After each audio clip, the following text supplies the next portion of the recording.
غیرت مند سنیوں کے جذبات نے آج یہ ثابت کر دیا کہ قادیانی پوری دنیا میں سانس لینے کے قابل نہیں ہے.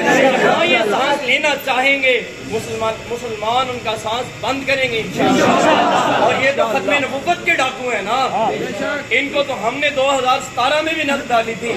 بابا جی نے فرمایا تھا کہ ہم نے تحریک لبیک یا رسول اللہ صلی اللہ علیہ وسلم نے پوری امت مسلمہ کا قرض اتارا ہے. تو پوری حکومت کے ساتھ ہم نے ٹکر لی تھی, آیا تھا کہ قادیانی سانس نہیں لے سکتے. اور پھر ہم یہاں پر موجود ہیں, جب تک ایک بھی سنی زندہ ہے ہم کسی قادیانی کو اپنے مسلک کا پرچار کرنے کی اجازت نہیں دیں گے. عبادت خانہ کیسے بنا سکتے ہیں؟ الحمدللہ ثم الحمدللہ علاقہ کے جتنے علماء اہل سنت تھے ان کے ساتھ مل کر اور تحریک لبیک یا رسول اللہ صلی اللہ علیہ وسلم کی مرکزی جو باڈی تھی اس کے ساتھ مل کر یہ وعدہ طے پایا ہے کہ عبادت خانہ نہیں بلکہ یہ یہاں آ کر سانس نہیں لے سکتے. یہ جگہ بالکل بند رہے گی.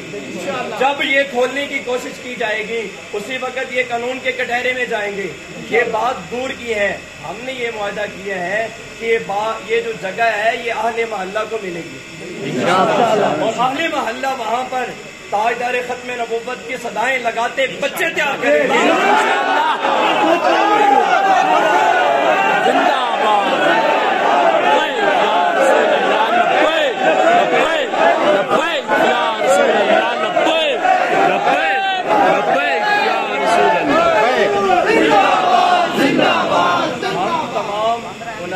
سنت علاقہ کے جتنے علماء تھے ان کا بھی شکریہ ادا کرتے ہیں اور عوام اہل سنت کا بھی شکریہ ادا کرتے ہیں کہ جنہوں نے اپنے اس مذہبی کاز پر کوئی غداری نہیں دکھائی. یہ ایک وقت کی کال تھی اور حکمران بھی اس بات کو سن لیں کہ یہ چند لمحوں کی کال تھی, یہ علماء اور عوام نکل آئی ہے. یہ ہم صرف دکھانے کے لیے نکلے ہیں. اگر کسی وقت بھی قادیانیوں کے ساتھ کوئی نرمی رویہ رکھا گیا تو پوری امت مسلمہ باہر آ جائے گی.